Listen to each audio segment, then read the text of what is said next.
You're listening to an archived Cabral Concept podcast.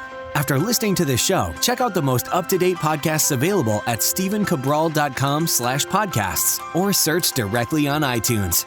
And now, welcome to the Cabral Concept, where board-certified naturopath and integrative health practitioner Dr. Stephen Cabral shares how he was diagnosed at the age of 17 with a life-altering illness and given no hope for recovery. It was only after studying and traveling all over the world did he discover how to combine ancient Ayurvedic healing practices with state-of-the-art naturopathic and functional medicine to fully rebalance the body and re-energize it with life. It's time to discover how to get well, lose weight, and finally feel alive again. And now, here's your host, Dr. Stephen Cabral.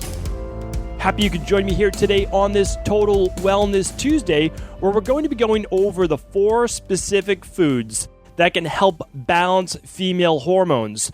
And one of the reasons I wanted to bring you this today is, one, it's a very interesting topic about these 4 specific foods, but the other is that one of the main issues that we see in my functional medicine practice is so many people coming in, so many women coming in with symptoms of estrogen dominance.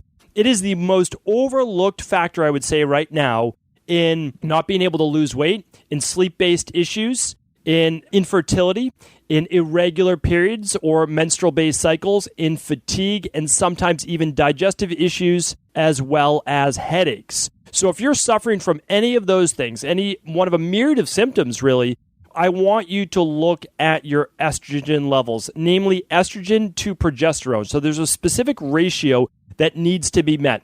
Here's the interesting thing, is that most women, we actually see in our practice, most women have normal levels of estrogen. It's only about 1 to maybe 2 that have higher levels of estrogen. The rest have normal levels of estrogen, but the issue is that they have low levels of progesterone. So they are essentially estrogen dominant, even though their estrogen levels are perfectly normal. That's the interesting thing. And the way that we know this is that we run thousands of a lab test called a thyroid adrenal hormone test, or you can even just get away with running the adrenal hormone.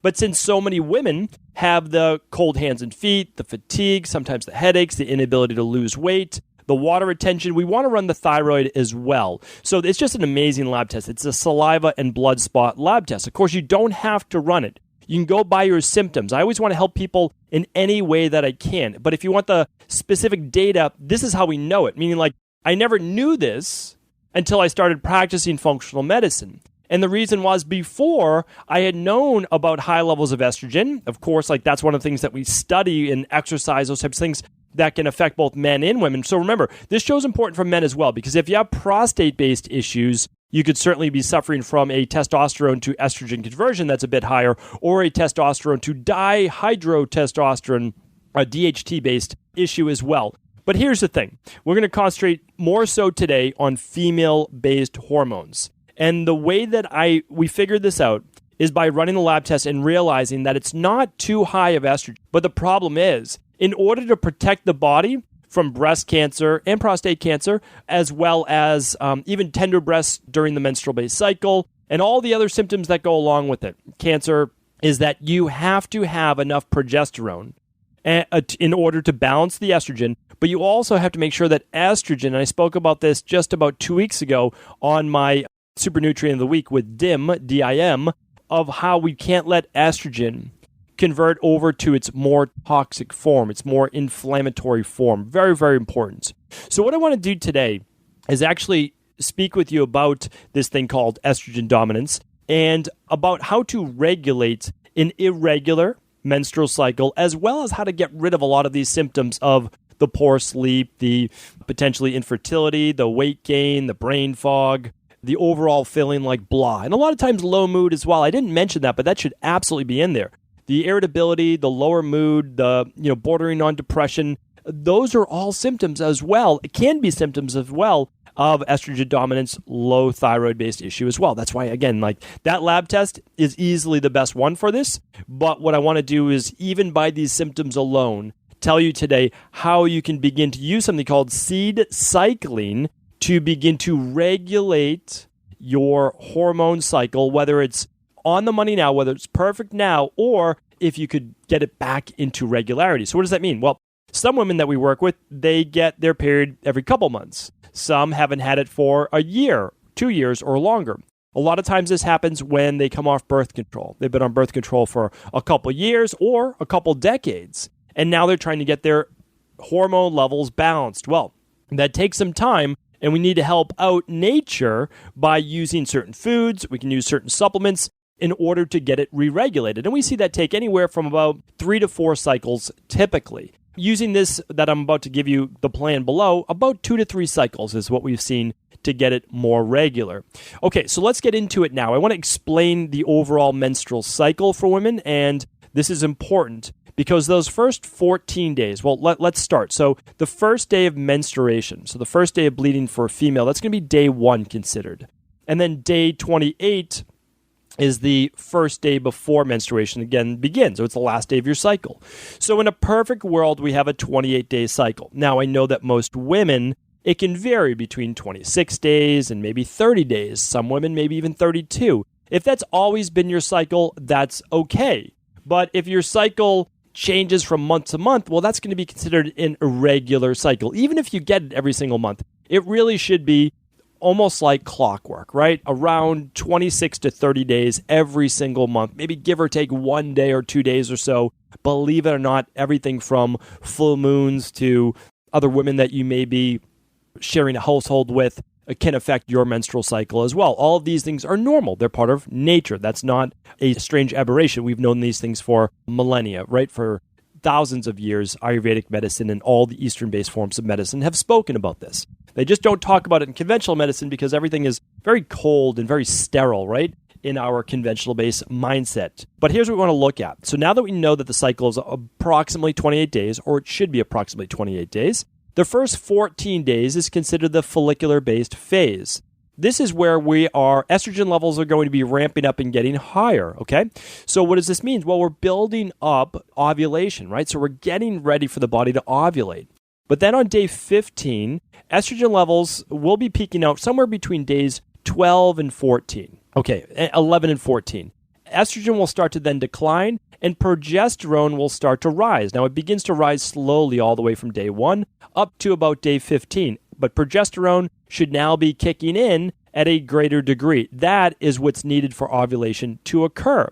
The problem is with most women, that ovulation occurs late, so their cycle goes longer, or there is no menstrual cycle at all. They miss their period the next month. And again, I get many questions on the Cabral House calls on the weekend, and it relates directly to this. I'll also be using this podcast in my practice for all the women that we see who run that lab who see that they have estrogen dominance in order to get their cycle back on track. So that's why a lot of these podcasts are directly used for my practice, and also they're using the certification that we'll be coming out with in this fall because we'll be teaching these things. And then obviously in January with level 2. Level 2 will actually be the lab testing. So you have to do level 1, which is a prerequisite obviously for level 2, but level 2, you'll be able to do these labs. That's the amazing thing. I mean, I want you to take back control of your health. All of these things are within your scope. Like, you can handle this. We're not diagnosing disease. We're looking at imbalances. That's what it's all about. And I want you to have that power. Why wouldn't you? I mean, like, that's just, we should all be able to do this. This is our body. You should be able to lab test you. You should be able to run the lab test maybe with a daughter of yours or a niece that's not, having a regular menstrual cycle. It's so important that we're able to do this for friends, for family, for our community, and then, of course, for your clients as well, or patients, because we have quite a number of doctors going to be doing the certification as well. But that's to come. But what I want to do in this podcast, though, is always give you the information as well. I never hold back. I want you to know exactly what we do in our practice. So we know we have the 2 phases now. We have the first 14 days governed by higher estrogen. Okay, that's normal. But the last 14 days should be governed by higher progesterone, peaking out somewhere between days 21 and day 23, or day 21 and day 24. Now, here's the interesting thing. Usually estrogen is following its normal curve. It's declining all the way down from days 19 to day 28. Like, it's really dropping, okay? But the problem is most women get their symptoms then about a week or so, 3, 4, 5 days, maybe even 7 days before their period. And we just call that PMS, right? So we're premenstrual. And what we're looking at is greater symptoms of digestive bloating, of fatigue, of lower mood, of sleep-based issues, of maybe retaining 3, 4, 5 pounds of water. Again, that's not body fat. You have to understand you are retaining water. It's inflammation. The body's swelling. And those are signs of low progesterone. Now, can they be signs of high estrogen as well? Yes, but typically, as I said, it is signs of normal estrogen but low progesterone, which makes the estrogen look high, right? It's estrogen dominance because the ratio is off. It's all about the ratio in nature. All about the ratio. Calcium to magnesium, sodium to potassium, copper to zinc. It's all about the ratios, right? It's not, do I have too much? Well, I can't tell you if you have too much until I find out what its partner is, right? It's always regulating. We look at that, the great Tao. We look at the yin-yang symbol. We look at the 5 elements in traditional Chinese medicine. We look at the 5 elements of Ayurveda. It's about balance. If we understand that it's not about moderation, it's not about this, it's not about that it's about balance, then we can understand how to heal from any dis-ease of the body. Because once we run that lab and we say, oh, you actually have great levels of estrogen, the problem is this. You have low levels of progesterone. Why do you have low levels of progesterone? Well, your cortisol levels are high, right? Your cortisol levels are too high. There's too much stress on the body, or there was in the past, leading to the lower levels of progesterone, because progesterone that actual raw material can be converted to cortisol. It can be a precursor to cortisol. When your body is under stress, it's going to say to you, listen, we need to get through this situation. This is a survival-based situation.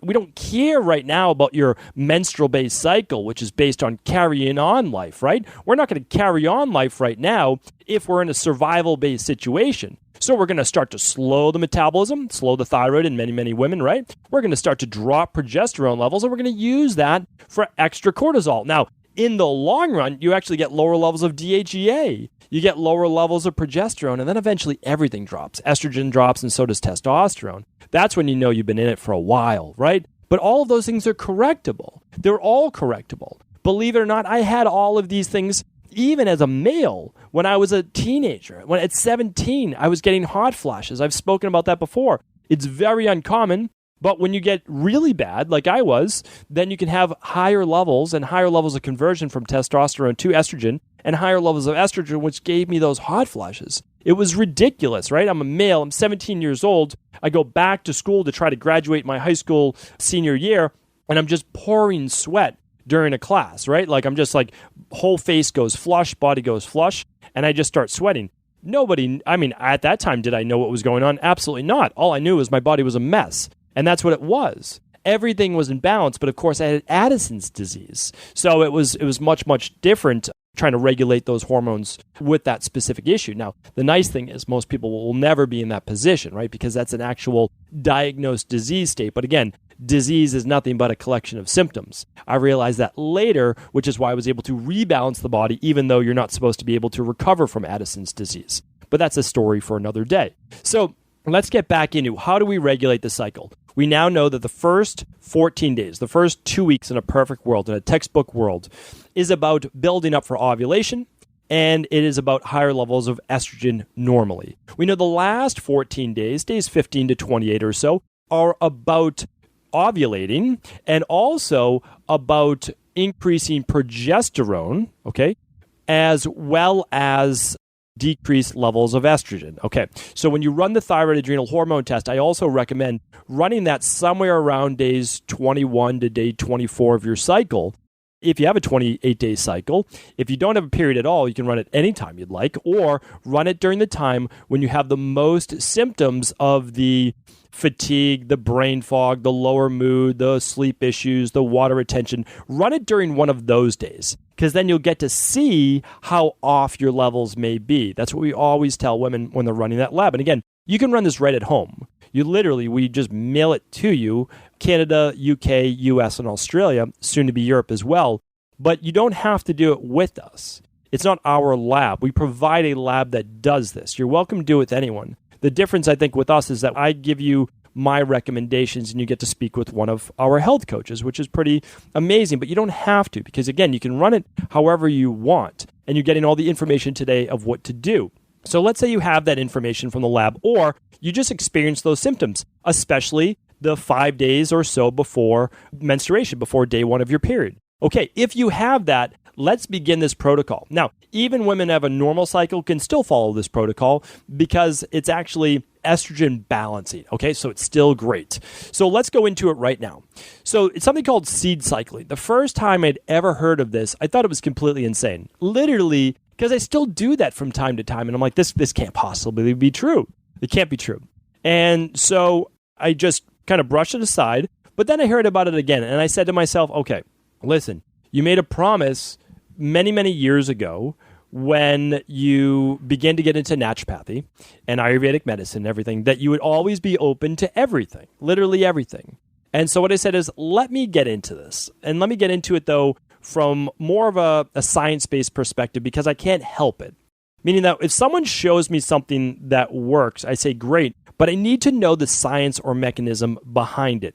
And it's simply because that's how my mind works. It doesn't mean it's the right thing. It just means that's how my mind works. I like to have data behind things. So when people tell me, oh, there's no research in these Ayurvedic methods in Panchakarma, I say, okay, that just shows me you've never done any research on Ayurveda, because I have a book sitting next to me in my office that's 700 pages or more. It's a giant textbook that's literally called The Scientific Basis for Ayurvedic Therapies, okay? So that just means that you haven't done the research. Anytime your doctor says, oh, there's no research with nutritional supplements, oh, there's no research behind food for fighting cancer or any of these things, and there's no research behind herbs, like, listen, something called the Natural Standard Database, and there's something called PubMed. You can look it up yourself. So if anyone tells you that, right away, it's just like, you just say, okay, you just nod your head and say, okay, I appreciate your opinion on this, or appreciate your sagely advice. And then you just walk very slowly backwards out of the office, because you know that person has a completely biased opinion. Now, I've told myself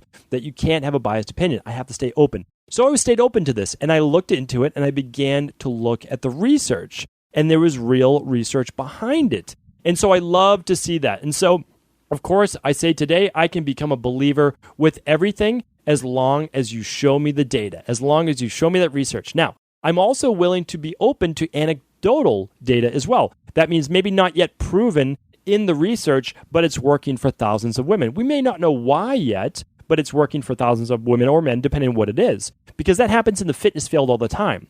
Like typically, I used to say this for sure around the early 2000s, when a lot of my colleagues were doing interval training before it was popular.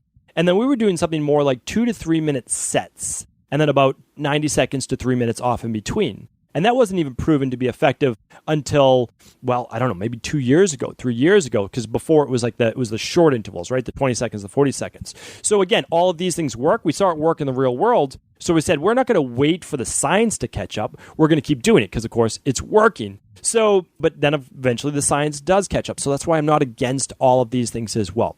The nice thing is I can tell you that there's actual science behind this. So let's get into it. You're going to want to use 2 specific seeds for the first 14 days of your cycle, the follicular-based phase. And the reason that you're going to use these 2 seeds, and I'm going to tell you which ones and exactly how much, is that they help to prevent, they'll bind up estrogen and not allow it to become more of the toxic forms of estrogen or allow it to get out of control too high during that first cycle. This is important to look at because we still want to make sure that estrogen does not convert highly over to androgens, or not to androgens, but to its more alpha-based form, right? It's a more hydroxy-based form, which is going to be make you more prone to inflammatory-based issues, the tender breasts, the breast cancer, and other forms of cancer as well. So we have to be careful about that in general, not just for women who have an irregular-based cycle. This is also important for men. These 2 products right here, these 2 seeds are extremely important for men as well. And the reason is they don't allow those estrogens to also affect the prostate. It includes my favorite seed out there right now, which is pumpkin seeds. I can't say enough good things about pumpkin seeds. How does it help with this estrogen-based issue? How does it help is that it contains a lot of zinc. Really, really important, okay? When we look at the high level of zinc in pumpkin seeds, we can begin to understand why this works for both breast cancer-based issues and prostate-based issues, okay? Zinc is tremendous as an anti-inflammatory. It helps bind up heavy metals. It helps with normal testosterone-based production. It's an anabolic-based mineral. Really, really powerful as well. So the other seed that we're going to use is flax seeds, okay? It has lignans in it, which we're going to talk about in a moment, but not as high as the second phase. All right, so flax and pumpkin seeds, believe it or not, they can help with normal estrogen production, but they also help to bind up excessive estrogen. Again, this whole thing is about binding up excessive estrogen. The second phase just does it better, and that's the interesting thing. So we'll get to that in just one moment. A lot of people think seed cycling is necessarily promoting estrogen in the first phase and then promoting progesterone in the second phase, but that's not necessarily true. It's not necessarily true. What's more true is the binding up of estrogen to a smaller degree in the first phase, but a much larger degree in the second phase. That's what the research shows. So that's why you can use flax and pumpkin seeds actually all cycle long. It's not necessarily a bad thing. So because people ask like, oh, can I do my shake has a little flax in it or this has a little flax in it? Yes, not a problem. It's not an issue at all. I like to eat a little bit of pumpkin seeds, sure, but don't add the extra pumpkin seeds yet. Add them back in once your cycle has normalized. Then you can eat them any time of the day because for a lot of men with prostate-based issues, I'm having them throw in a tablespoon of pumpkin seeds every single morning into their shake, as long as, of course, they are not lectin sensitive or they have any issues with nuts and seeds, basically, okay? But again, these are all seeds. Most people have nut-based sensitivities, but they don't have seed sensitivities, which is one of the specific reasons as well that children can bring seeds to school, but they can't bring nuts, okay? Very uncommon to have a seed allergy, but much more common to have a nut-based allergy. Hopefully that makes sense. Okay, so what do? Well, we use 1 tablespoon of each, and they should be ground. Here's the reason why. A lot of people tell me they're adding flax seeds to their salad or they're adding hemp seeds to their salad. I say fine, but usually they go through you undigested. They contain a shell that also has a very strong phytic acid-based layer and quite a bit of lectins. It's hard for the body to break it down. That's designed by nature. Nature's quite smart if we haven't figured that out already. And that's because these seeds will pass right through you. They'll pass through in your stool. Now, before we had all this nice indoor plumbing, well, our stool, just like every other animal, would go into the environment. And then, well, flax trees or flax plants would begin to grow, right? So, that's how nature works. It's quite smart. But this is what we want to look at. We want to grind them down. I was studying cancer-based therapy about 9 years ago. I want to see if I can get this exactly correct. About 9 years ago, 9 to 10 years ago, I got deep into natural cancer-based therapies. And the Budwig protocol was a big one that I studied. And I studied this in depth. And the reason is that it's used for both pets and it's used for humans. And basically, it's using flax oil. I'm recommending seeds for right now, but you can use flax powder, so we're talking about that right now, but bound with a phospholipid or bound with a fat, and they're finding that cottage cheese actually worked really well. Very interesting, but they have to be blended. It has to be emulsified together. Anyway, that's a topic for another show. But when I look at this, it's anti-cancer. Like, it's so, so important. So flax and pumpkin are great all the time, but not to this extra level. So for the first 14 days, what I want you to do is you're going to use the Daily Nutritional Support Shake or your favorite smoothie in the morning, or if you don't like those, then fine. You're just going to grind them into a powder, put them in your oatmeal, put them in whatever you want. But I want you to do 1 tablespoon of flax and 1 tablespoon of pumpkin seeds. So you're going to take the flax seeds, you're going to take the pumpkin seeds, you can put them in together, and you can just use a coffee grinder, or you can use whatever you want. Grind them down to a powder. Or if you're putting them in the smoothie, great. Just put them in what I usually do is I'll put them in the blender first, just turn it on for a couple seconds, it just blends them up, and there you go. You're literally good to go. Now it's a powder, then throw in the rest of your smoothie, and you can just drink as part of your smoothie. You won't even know it's... One other tip I like to give people is they always ask, can I do sprouted? Can I do soaked? Yes, those are totally fine, and they will also reduce the phytic acid, but that'll be a topic for another show as well. Reduce the lectins, reduce the phytic acid. It should be a powder. That's the important thing, okay? Ideally, you grind it yourself. You can grind it maybe a couple days at a time. It does begin to oxidize. I don't love big bags of flax powder or big bags of pumpkin seed powder. They do oxidize just like oil. Now, if you're going to use them quickly, no problem. If it makes it more convenient for you and it's the only way that you do it, again, no problem. It's better to do it like that than not to do it at all. All right. Now, the second phase, this is called the luteal phase, right? This is the follicular phase, first 14 days, okay?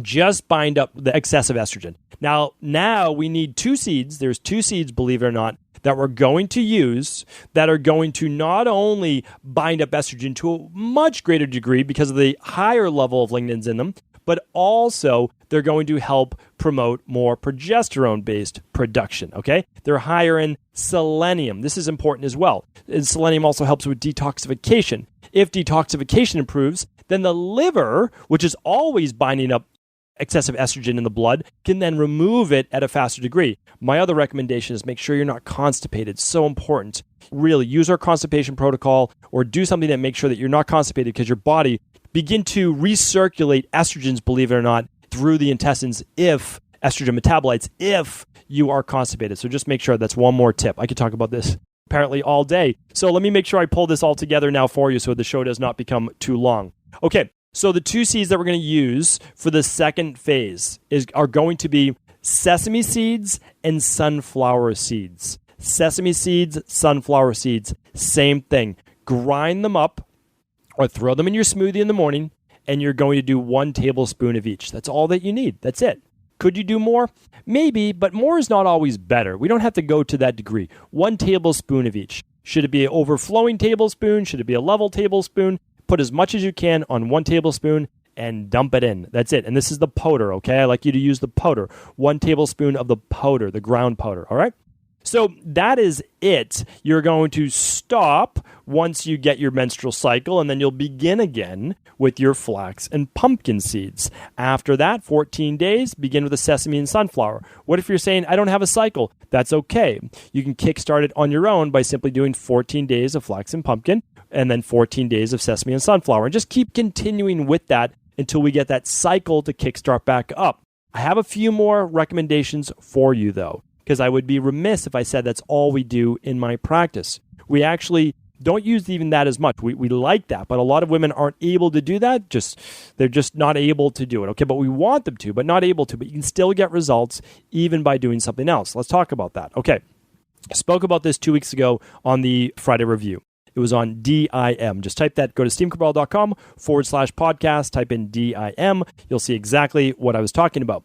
All right, here's the deal. So this product called DIM, and I3C as well, Estrogen Balance is the name of the nutritional supplement, actually helps with estrogen dominance. Okay, so this is really important. So what do? Well, we do 1 capsule with breakfast and 1 capsule with dinner. You can do this all cycle long if you know you're estrogen dominant, or you can simply do it the last 14 days of your cycle. When in doubt, you can use it for the whole cycle to start to get progesterone a little bit higher to reduce symptoms. Really, really important as well. Another great product if you get hot flashes during the night while sleeping is a product called Estrovera. Estrovera is clinically proven for 77% of the women who take it to reduce or eliminate hot flashes completely. It actually comes from a rhubarb-based extract, okay? DIM is first, though. You can get away usually with just using something called Estrogen Balance, which contains both I3C and DIM, so you get the best of both worlds. Okay, so that's a great product. And then omega-3 support, okay? This is what we do. 1 capsule with lunch, 1 capsule with dinner. Or you can do 1 teaspoon of the liquid omega-3 that's higher in EPA than DHA. EPA is going to be much better for estrogen dominance than DHA. DHA would be better for the nervous system and brain. This product contains both, but it's higher in EPA to help with inflammation. Okay, if you're really estrogen dominant, and you have a lot of symptoms of the weight gain, the brain fog, the low mood, fatigue, all of those things, right? Then you can do 3 capsules, 1 at each meal, or you can do 1 tablespoon of the omega-3 support. And then, that's the whole cycle. But then for days 15 through 28, for women, you can actually add in evening primrose oil. That's an extra bonus tip, and the reason is this. That has been shown to be great during the luteal-based phase. You would just use that during that phase to help with PMS-based symptoms. You might only even just use it the last week. So, 2 more things I have to add, because that's what we use in my practice, and I want you to have this information, is that we typically add Adrenal Soothe. We do 1 capsule at breakfast, 1 at lunch, and 2 at dinner.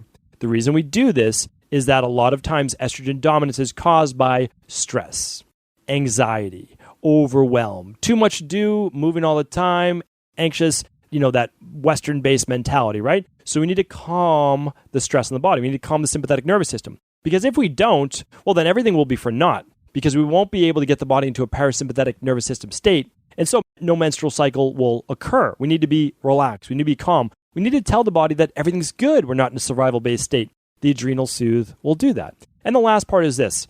Typically, we're doing the daily nutritional support for breakfast. I can't recommend that enough. And the reason is this, is that it contains all of your vitamins and minerals, which are cofactors for everything in this program, everything in this protocol, the extra zinc, the extra magnesium, all those things.